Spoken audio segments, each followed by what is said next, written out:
Jour J moins 172. Mais oui, le calendrier de la présidentielle se resserre. À force de nous dire « Oh ben, on n'est qu'en octobre, attendez, octobre c'est fini, novembre est là, et puis il y aura la trêve des confiseurs, et puis on sera en janvier ». Le calendrier se resserre. Pourquoi? Parce qu'il y a eu une petite inversion en 2017. Le premier tour était le 23 avril, le deuxième le 7 mai. Cette année, on a reculé, enfin on a rétrogradé, c'est-à-dire qu'on a avancé. Le premier tour sera le 10 avril, le deuxième tour le 24. Alors pourquoi cette espèce de rétroaction? Pour en fait éviter les vacances et les ponts du mois de mai. Tout le monde sait que pendant le mois de mai, les Français ne foutent rien, ils ne sont plus là. Donc ils sont absents, s'ils sont absents, ils s'abstiennent. C'est sans doute une des raisons pour lesquelles on a voulu trouver cette opportunité d'un petit peu éviter l'abstention.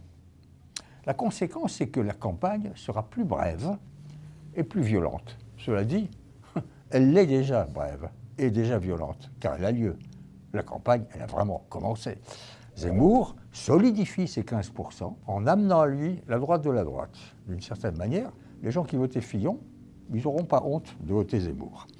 Une autre conséquence de ce changement dans le calendrier, c'est que l'écart entre le résultat de la présidentielle et les législatives va être d'à peu près 2 mois au lieu d'1 mois, ce qui signifie que l'effet de souffle du résultat de la présidentielle ne sera pas aussi fort que d'habitude et peut amener à une cohabitation.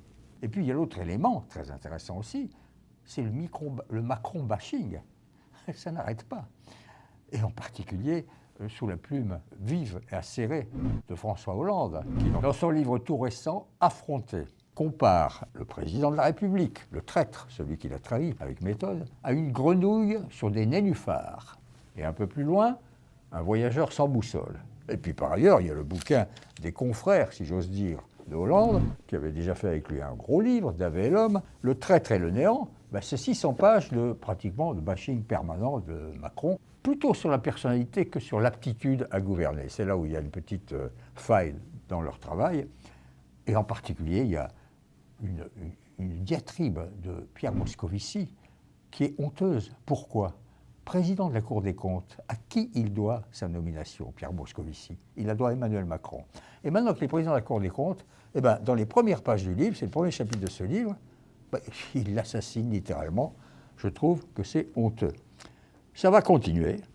Jour J moins 172, c'est le village médiatique qui parle de tout ça. Les Français, qu'est-ce qu'ils en pensent?